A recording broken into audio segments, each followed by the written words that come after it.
আজকে যে নোটিশটা মাননীয় বিরোধী দলীয় নেতা মুলতবি প্রস্তাবের জন্য উত্থাপন করেছেন, লিখিত কাগজটা আমার কাছে আছে। এখানে জুলাই জাতীয় সনদ, সংবিধান সংস্কার বাস্তবায়ন আদেশ 2025, আদেশ নম্বর 1 2025, আমি পড়ছি ওনারটা।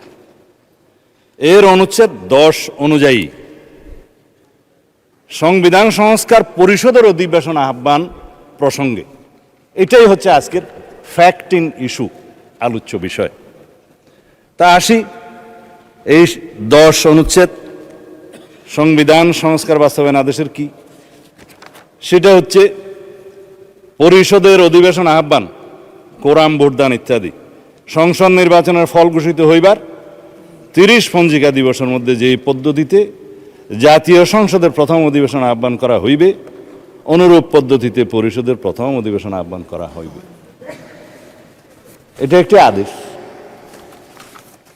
তাদের বক্তব্য অনুযায়ী এই পরিষদের অধিবেশন কেন রাষ্ট্রপতি আহ্বান করলেন না?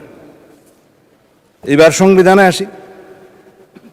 আর্টিকেল 72 অনুসারে রাষ্ট্রপতি প্রধানমন্ত্রীর পরামর্শ অনুযায়ী, লিখিত পরামর্শ অনুযায়ী সংসদের অধিবেশন, প্রথম অধিবেশন, সময় স্থান নির্ধারণ করে প্রজ্ঞাপন করেছেন। আর্টিকেল 73 অনুসারে তার ভাষণ দেওয়ার কথা, তিনি এখানে ভাষণ দিয়েছেন।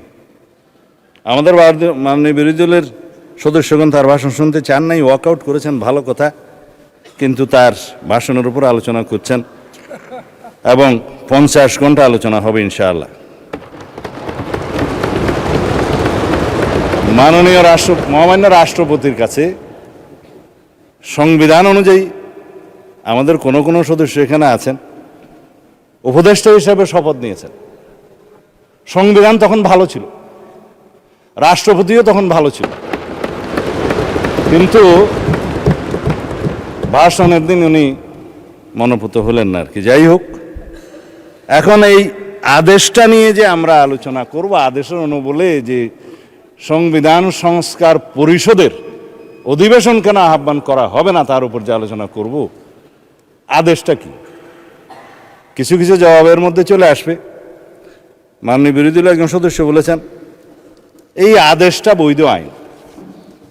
এইখানেই হচ্ছে বিতর্কটা। এই আদেশটা বৈধ আইন না। রাষ্ট্রপতি আদেশ জারি করতে পারতেন, পাস্ট টেন্স। 1971 সালের 26শে মার্চের পরের থেকে বাংলাদেশের সংবিধান প্রণীত হওয়ার আগ পর্যন্ত বাংলাদেশের স্বাধীনতার ঘোষণাপত্র অনুযায়ী এবং সেই অনুযায়ী laws continuance enforcement order 1971 10th April এবং the Bangladesh constitution provisional constitution order 1972, এই অনুসারে রাষ্ট্র পরিচালিত হয়েছে। রাষ্ট্রপতি অর্ডার জারি করেছেন, রাষ্ট্রপতির অর্ডার অনুসারে নবগঠিত রাষ্ট্র পরিচালিত হয়েছে। আদেশগুলো সবগুলোকে বৈধতা দিয়ে সংবিধানের প্রথম এবং 4th তফসিলে বৈধতা দেওয়া হয়েছে, কন্টিনিউশন হয়েছে। আমি সেই আদেশকে বৈধ আদেশ মনে করি। যে হাইকোর্টের আদেশ, যে রুলিংয়ের কথা বললেন, সেই আদেশগুলোকে আইনে পরিণত, আইন বলে স্ট্যাটাস দেওয়া হয়েছে। অবশ্যই আর্টিকেল 152 অনুসারে একটা হচ্ছে ল, আরেকটা হচ্ছে এক্সিস্টিং লস। আইন এবং প্রচলিত আইন দুই জায়গাতেই আদেশ হচ্ছে বৈধ আইন। অন্যান্য প্রথা, রুলস সব কিছু বৈধ আইন, আদেশও আইন। কিন্তু এই আদেশ ছিল, কিন্তু আদেশ জারি করার ক্ষমতা 1973 সালের 7ই এপ্রিলের পর রাষ্ট্রপতির আর রইল না। 4th তফসিলের, সংবিধানের 4th তফসিলের ধারা 3 সাবসেকশন 2 সাবসেকশন 3 অনুসারে যে সমস্ত আদেশ জারি হয়েছিল সেটা বৈধ, এবং যে সমস্ত আদেশ জারি হয়েছে সেটা পরে রাষ্ট্রপতি বাংলাদেশে প্রণীত সংবিধানের সাথে সামঞ্জস্যপূর্ণতা দেওয়ার জন্য সেটা আদেশ সংশোধনও করার ক্ষমতা দেয়া হয়েছে। এবং সেখানে আপনি দেখবেন 2 বছরের টাইম লিমিট করে দেওয়া হয়েছিল। আমি দেখে বললে ভালো বলি না, সেই জন্য এমনি বলি। তো সেই জায়গায় 2 বছরের সময়সীমা 1974 সালের একটা দিবসে শেষ হয়, সেটা আমি পরে বলবো, এখানে দেখে বলতে হবে। কিন্তু 4th তফসিলের ধারা 17 সাবসেকশন 2 লাস্ট প্যারাগ্রাফ অনুসারে বাংলাদেশের রাষ্ট্রপতির আর আদেশ জারির ক্ষমতা রইল না। তারপরে দেখে নিতে পারেন। তারপরে রাষ্ট্রপতি আদেশ জারি করলেন কিভাবে, সেটাই হচ্ছে আজকের ফ্যাক্টর ইস্যু। যেই আদেশের জন্মই বৈধ হলো না, সেই আদেশ হবে ভয়েড অ্যাব ইনিশিও লিগ্যাল ল্যাঙ্গুয়েজ, সূচনা থেকেই অবৈধ। এইবার বক্তৃতায় আসি। মাননীয় স্পিকার, এই আদেশটা রাষ্ট্রপতির অধ্যাদেশ না হওয়ার কারণে 133টি অধ্যাদেশ উপস্থাপন করা হলেও সংসদের প্রথম দিনে এই আদেশটা উপস্থাপন করা হলো না, কারণ এটা না হয় অধ্যাদেশ না হয় আইন। আমি সেজন্য বলেছিলাম এটা হয়তো কোনো নিউট্রাল জেন্ডার হতে পারে। এনিওয়ে, এই আদেশটি অন্তর্বর্তীকালীন সরকারের অন্তহীন একটি প্রতারণার দলিল, এটা আমি আজকে আবার পুনরুচ্চারণ করছি। এই আদেশের 10 ধারা অনুযায়ী সংবিধান সংস্কার পরিষদের যে অধিবেশন আহ্বান করার কথা আমাদের মাননীয় বিরোধী দলীয় নেতা উত্থাপন করেছেন, সেইটা ফ্যাক্ট ইস্যু সম্পর্কে আমি আজকে বলে ফেললাম। এখন রাষ্ট্রপতি যে রাষ্ট্রপতি 72 অনুচ্ছেদ অনুসারে যে সংবিধানের নির্দেশ বিধান অনুসারে প্রধানমন্ত্রীর লিখিত পরামর্শ অনুযায়ী এই মহান জাতীয় সংসদের অধিবেশন আহ্বান করেছেন, স্থান এবং সময় নির্ধারণ করেছেন, সেটাও বলেছি। কিন্তু সংবিধান সংস্কার পরিষদের কি কোনো অস্তিত্ব এখন আছে যে রাষ্ট্রপতি কোন বিধান বলে এই অধিবেশন আহ্বান করবেন? এই আদেশ, যে আদেশটা ভয়েড অ্যাব ইনিশিও, সেই অনুবলে কি রাষ্ট্রপতি কোনো ক্ষমতাপ্রাপ্ত হলেন?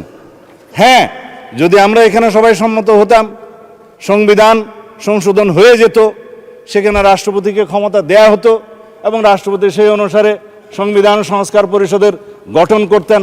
সংবিধানে আসতো, ফর্ম আসতো 3য় তফসিলে 148-এর বিধান অনুসারে, সেই ফর্ম অনুসারে যিনি শপথ পরিচালনা করতে পারতেন তিনি, তার নির্ধারণ হতো, সেটি স্পিকার হোক, রাষ্ট্রপতি হোক বা প্রধান নির্বাচন কমিশনার হোক, তারপরে সেই প্রশ্ন আসতে পারত।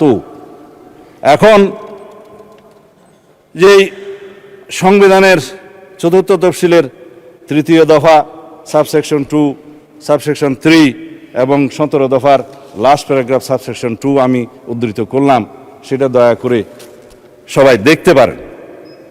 এখন কথা হলো, মাননীয় স্পিকার, এই আদেশটার অনুবলে আমরা যেটা এখানে দাবি করছি সেটা তো একটা অবৈধ আদেশ, ভয়েড অ্যাব ইনিশিও। কিন্তু আমরা যদি সংবিধান সংশোধন চাই, তাহলে সেই সংবিধান সংশোধন জাতির কাছে আজকে আমি পরিষ্কারভাবে প্রকাশ করতে চাই। একটা বিভ্রান্তি সৃষ্টি করা হচ্ছে সারা জাতির মধ্যে যে বিএনপি সংস্কার চায় না। বিভ্রান্তি সৃষ্টি করা হচ্ছে বিএনপি জুলাই জাতীয় সনদ মানে না। কিন্তু যেটা নিয়ে বিতর্ক হচ্ছে সেটা হচ্ছে জুলাই জাতীয় সনদ উইদিন ব্র্যাকেট সংবিধান সংস্কার বাস্তবায়ন আদেশ, অর্থাৎ জুলাই আদেশ। আমরা তো আছি জুলাই জাতীয় সনদে, যেটা জাতির সামনে সবাই স্বাক্ষর করেছি সেটাই। এবং এই জুলাই জাতীয় সনদের 2025-এর ঐতিহাসিকভাবে যেটা স্বাক্ষরিত হয়েছে, বাংলাদেশের সকল রাজনৈতিক দলের, গণতান্ত্রিক রাজনৈতিক দলের ফেসিবাদী বাদে, যেটা রাজনৈতিক সমঝোতার দলিল হিসাবে স্বাক্ষরিত হয়েছে, এই দলিলের প্রত্যেকটি অক্ষর, শব্দ, বাক্য আমরা ধারণ করি এবং প্রতিবাদ করি।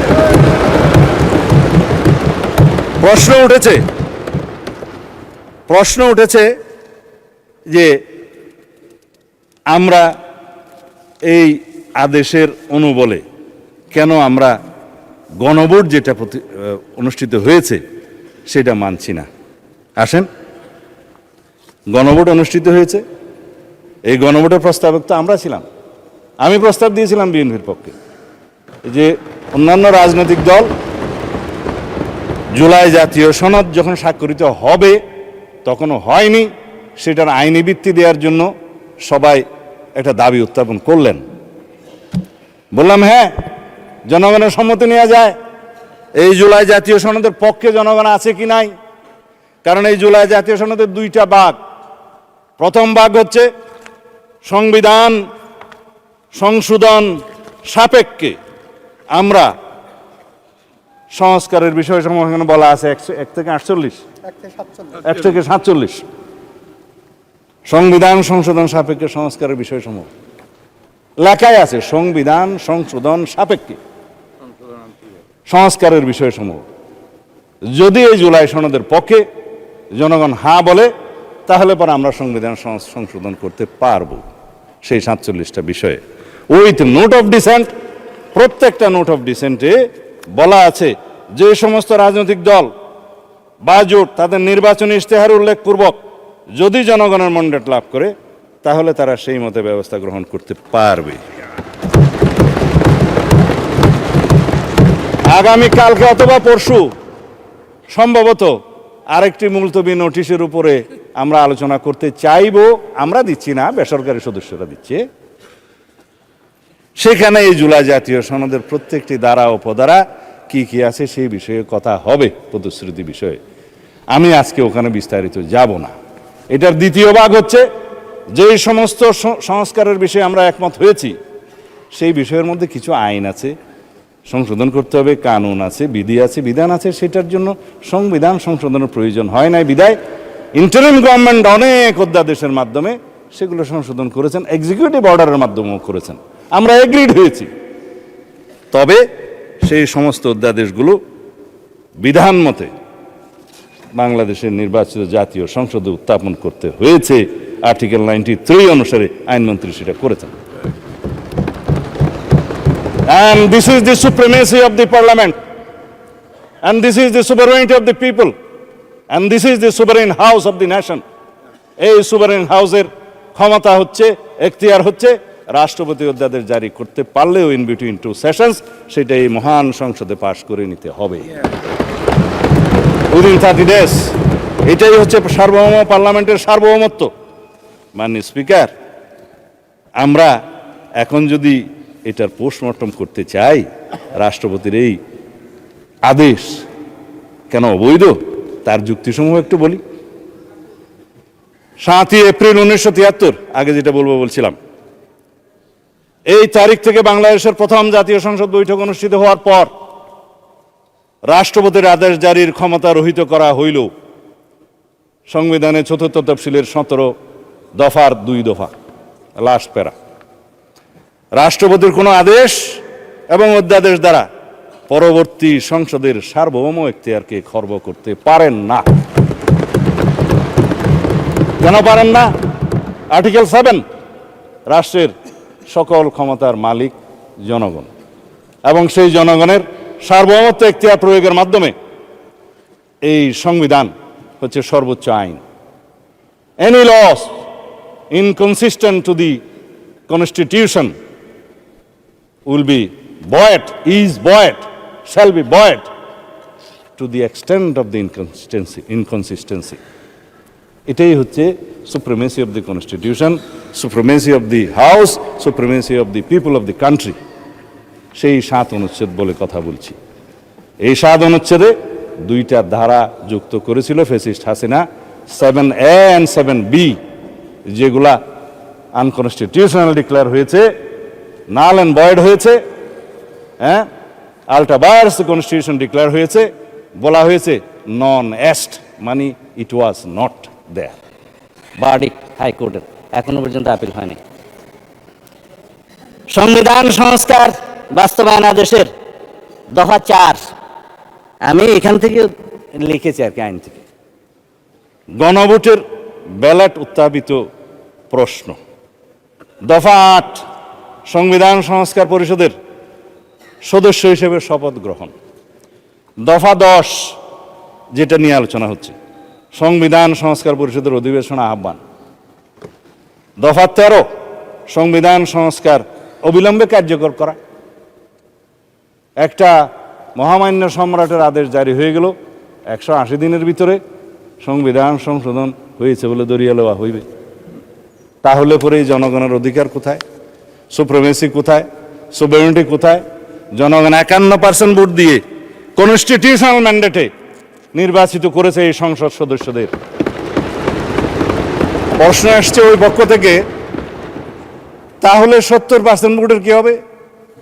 70% ভোটের একটা ফয়সালা হবে। জনরায়কে আমরা সম্মান করতে চাই, করতে হবে, কিন্তু এই 70% তো দেওয়ার কথা ছিল মাননীয় স্পিকার জুলাই জাতীয় সনদের পক্ষে আছে কি নাই সেটার উপর।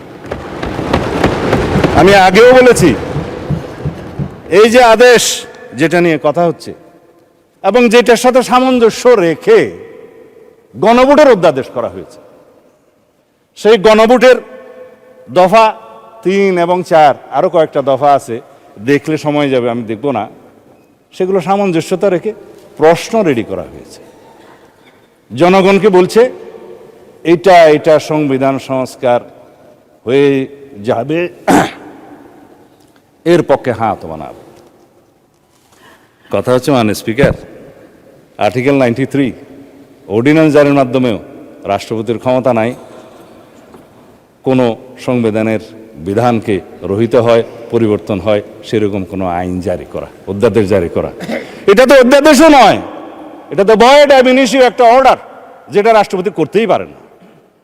সেখানে কনস্টিটিউশন চেঞ্জ করার জন্য একটা আদেশ জারি হলো, তারপরে সেটার অনুবলে গণভোটের মধ্যে প্রশ্ন উত্থাপিত হলো। এগুলো সব কিছু হচ্ছে এখতিয়ার বহির্ভূত। যারাই করেছে, ইন্টারিম গভর্নমেন্ট করেছে, কনস্টিটিউশন ভায়োলেশন করেছে, অথচ সেই কনস্টিটিউশন অধীনেই তো তারা শপথ গ্রহণ করেছে। সে রাষ্ট্রপতি করতেই পারেন না, এখতিয়ারটা কোথায়? তারপরে আসে এখন দফা 13, সংবিধান সংস্কার অবিলম্বে কার্যকরী হবে। সেটা তো বললাম, সরাসরি এটার মধ্য দিয়ে নেক্সট পার্লামেন্টকে, অর্থাৎ এই পার্লামেন্টকে, সাকসেসর পার্লামেন্টকে, পরবর্তী পার্লামেন্টের এখতিয়ারকে খর্ব করা হলো। পৃথিবীতে এমন কোনো বিধান নাই, সংবিধানের মাধ্যমেও না, সাকসেসর পার্লামেন্টকে, পরবর্তী সংসদকে বাইন্ডিং করতে পারে, অধিকার ক্ষুণ্ণ করতে পারে। হ্যাঁ, করতে পারে। আমরা এখানে এমন কোনো আইন এখন সংবিধান আনতে পারবো না যে পরবর্তী পার্লামেন্টের সংসদ সদস্যরা এই করতে পারবে না। নো, যার জন্য সংবিধানের ফ্যাসিস্ট সরকার আরোপিত 7A and B null and void ঘোষণা করা হয়েছে। আল্টাবাস দ্য কনস্টিটিউশন ঘোষণা করা হয়েছে, বলা হয়েছে নন এস্ট, এটা ছিলই না। এখন আসেন যে দফা 7, 180 দিনের ভিতরে সংবিধান সংস্কার সম্পন্ন করার যে বিধান করা হয়েছে, যে এই সংস্কার পরিষদের অস্তিত্বই নাই, সেই সংস্কার পরিষদের এখতিয়ার এখানে ডিক্লেয়ার করা হয়েছে যে 180 দিনের ভিতরে এই আদেশে যা যা আছে সব করবেন। আদেশটার মধ্যে মাননীয় স্পিকার যে সমস্ত তফসিল দেয়া হয়েছে, 30টা তফসিল দেয়া হয়েছে। এই তফসিলের মধ্যে আদেশটা দেখলাম, আমি তো মনে করছিলাম 48টাই তফসিল এখানে ধরিয়ে দেবে, পক্ষে 47টা। বলছে জুলাই জাতীয় সনদ 2025 যে সকল বিষয়ে ঐক্যমত হয়েছে, ঐক্যমত হয়েছে উইথ নোট অফ ডিসেন্ট। কিন্তু এখানে নোট অফ ডিসেন্টের প্রশ্নটা কোথায়? এখানে নোট অফ ডিসেন্টের অংশটা কোথায়? আপনি প্রস্তাবটা করলেন আর নোট অফ ডিসেন্ট সহ যেভাবে আমরা ঐক্যমত হয়েছে সেটা লিখলেন না। তার মানে এটা হচ্ছে একটা জাতীয় প্রতারণার দলিল। এখানে বলছে দফা 4 অনুযায়ী গণভোটের ব্যালটে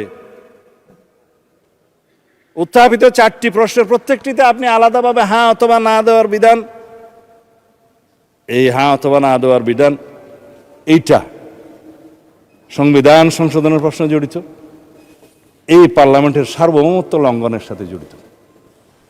সেই প্রশ্নই আপনি গণভোটে দিতে পারেন না। যদি দিয়েও থাকেন 4টা গণভোটের প্রশ্ন, আমাকে কেন বাধ্য করা হলো একটা জবাব দিতে হবে হ্যাঁ অথবা না? বলা হচ্ছে যে তুমি এখানে 3টা শরবতের বোতল আছে, তবে এই কুইনিনটাও তোমাকে খাইতে হবে। মা ছেলেকে ট্যাবলেট খাওয়াতে পারছে না বেশি তিতা, তো কলা খায় ছেলে, কলার ভিতরে কুইনিনটা ঢুকাই দিল ছেলে, এবং খাওয়ার সময় দেখলো এটা তিতা তিতা লাগে, তার ওটা দূর করে বাইর করে ফেলাই দিল। এই কোন আইনকে আপনি জাতিকে এইভাবে বাধ্য করে খাওয়াইতে পারেন? 3টা প্রশ্নের সাথে জুলাই জাতীয় সনদের মিল আছে। আমরা গণভোট চেয়েছিলাম এই জুলাই জাতীয় সনদের ভিত্তিতে, সবাই সম্মত হয়েছিল। ইন্টারিম গভর্নমেন্ট, অস্থায়ী গভর্নমেন্ট, তত্ত্বাবধায়ক সরকারের মতো মৌলিক কোনো বিষয়ে সিদ্ধান্ত নেওয়ার এখতিয়ার রাখে না, তারা কিভাবে একটা অবৈধ আদেশ জারি করে রাষ্ট্রপতিকে দিয়ে? আমি মহামান্য রাষ্ট্রপতির সাথে তখন কথা বলেছিলাম যে মহামান্য রাষ্ট্রপতি, আপনি কি আদেশ জারি করতে পারেন? বলে, আমি তো পারি না, কিন্তু আমাকে পারাচ্ছে। তা এখন রাজহংসকে জোরপূর্বক স্বর্ণের ডিম পারতে বাধ্য করার মতো ঘটনা। যাই হোক, এখন সেটা অবৈধ ডিম্ব হয়েছে। এখন সংসদ সদস্য হিসেবে শপথ গ্রহণের পর দফা 8 অনুসারে ওই আইনেরই, ওই আদেশেরই, অস্তিত্বহীন সংবিধান সংস্কার পরিষদের সদস্য হিসেবে শপথ নেওয়ার কোনো বিধান না থাকার পরেও একজন মাননীয় ব্যারিস্টার সদস্য বলেছেন, না, আমার মাননীয় সদস্য বোধহয় ডক্টর শফিকুল ইসলাম মাসুদ বলেছেন, এই সংবিধান সংস্কার পরিষদের সদস্য হিসেবে শপথ নেওয়ার ফর্মটা আমি পটুয়াখালী থেকে আনি নাই, এখানে কে সাপ্লাই করলো? আমি একমত, প্রধান নির্বাচন কমিশনারের অফিস থেকে এই ফর্ম এখানে জাতীয় সংসদে দেওয়ার এখতিয়ার প্রধান নির্বাচন কমিশনার নাই। তিনি শপথ নিয়েছেন তফসিল 148 অনুচ্ছেদের অনুবলে তফসিল 3-এ সংবিধান সংরক্ষণের জন্য তিনি শপথ নিয়েছেন। তিনি শপথ ভঙ্গ করেছেন, সংবিধান লঙ্ঘন করেছেন। কেউ একজন সিভিল রাইট হিসেবে মামলাও করেছে, ওখানে পক্ষভুক্ত করে নাই নির্বাচন কমিশনকে, কিন্তু বার্ডিক যদি আসে নির্বাচন কমিশন যে এটা ভায়োলেট করেছে, আসবে। আমি মাননীয় প্রধান নির্বাচন কমিশনারকে এখানে বলা ঠিক না, যেহেতু উনি অনুপস্থিত, এটা বিধান নাই, সেই জন্য গড়িয়ে বলছি, প্রশ্ন করতে পারতাম, করছি না, যে আপনি সংবিধান সংরক্ষণের জন্য শপথ নিয়েছেন, এই ফর্ম আপনাকে দাখিল করা জাতীয় সংসদের সচিবের কাছে পৌঁছে দেওয়ার কি এখতিয়ার কে দিয়েছে, কোন আইন বলে দিয়েছে? জাতীয় সংসদের সচিব এখানে উপস্থিত আছে বলতে পারি, ভায়োলেশন তো হবে না। তিনি সেই ফর্মটা আমাদের কাছেও পাঠালেন, ওনাদের কাছেও পাঠালেন। আমরা তখন আমাদের নেতৃবৃন্দ মাননীয় প্রধানমন্ত্রীর সাথে আলাপ করে বললাম, আমরা তো আজকে শপথ নিতে যাব, এখানে তো 2বার শপথ নিতে হবে, দেখা যাচ্ছে প্রথমবার শপথ নেওয়ার পরে দ্বিতীয়বার শপথ নিলে তো আগেরটা ভায়োলেশন হয়ে যাবে, এখন কি করবেন? বলে, আমি তো এমপি হিসাবে নির্বাচিত হয়েছি, ব্যালটের মধ্যে একটা দানের শীষ ছিল, আর একটা কোদাল মার্কা ছিল, আর একটা কি যেন ছিল, দাড়ির পাল্লা ছিল। আপনার খুশি হয়েছেন? ঠিক আছে, দাড়ির পাল্লাও ছিল, আচ্ছা শাপলাও ছিল না? ওনার আসনে শাপলা দাঁড়ায় নাই, ওনার আসনে শাপলা কুলি দাঁড়ায় নাই, ঢাকা 17-তে ছিল না, সেজন্য না ওনার আসনে দাঁড়ায় না, ঢাকা 17-তে দাঁড়ায় না। আপনাদের একজন ডাক্তার সাহেব দাঁড়াইছিল এবং ওনার পরিচয় দিছে যে আমি তারেক রহমানের বিরুদ্ধে ইলেকশন করতেছি, জানো না বলছি। তো উনি বললেন যে ব্যালটে তো এখানে সংবিধান সংস্কার পরিষদের সদস্য হিসেবে আলাদা কোনো ব্যালট ছিল না। ব্যালট ছিল না, ব্যালট ছিল না। বলে যে এখানে এমপি নির্বাচিত হওয়ার জন্য কনস্টিটিউশনাল ম্যান্ডেট হিসেবে নির্বাচন কমিশন সংসদ সদস্যদের নির্বাচনে একটা ব্যালট দিয়েছে, সেখানে আমরা সিলটিল দিয়েছি। আর একটা গণভোটের ব্যালট ছিল যে সংস্কার চাই কি চাই না, হ্যাঁ ওখানে হা না দিবে, জবরদস্তি দিয়েছে, দিল। 3টার মধ্যে ঠিক আছে, 1টার মধ্যে ঠিক নাই, 4টা প্রশ্নের মধ্যে। তো সেইটা তো আর নির্বাচিত হয় নাই, সেটা হচ্ছে জুলাই জাতীয় সনদের পক্ষে আছে কি নাই। তো জুলাই জাতীয় সনদের পক্ষে তো আমরা আছি, সারা জাতি আছে, সেটা দিয়ে তো সংস্কার পরিষদের কোনো সদস্য এখানে নির্বাচিত হয় নাই। শপথ নেবেন কিভাবে? এই যে মাননীয় সদস্য গ্যাজেট নোটিফিকেশন দেখাচ্ছে, আমি তো গ্যাজেট নোটিফিকেশন দেখতে দেখতেই এই 70-এর কাছাকাছি আসছি, কোনটা গ্যাজেট আর কোনটা আইন সেটাই এখন বর্ণনা করছি। এখন সার্বভৌম জাতীয় সংসদের নির্বাচিত সদস্যগণ কিভাবে নির্বাচিত? সার্বভৌম জনগণের এখতিয়ার অনুসারে তাদের প্রতিনিধি হিসাবে তারা নির্বাচিত করেছে এই সার্বভৌম জাতীয় সংসদে প্রেরণ করার জন্য। আমরা ব্যক্তিগতভাবে কেউ সার্বভৌম নই, কিন্তু এই হাউস বাংলাদেশের একমাত্র হাউস যেটা সুভারেন, যেখানে যেই আলোচনায় আপনি করবেন এটা আদালতে নেওয়া যাবে না।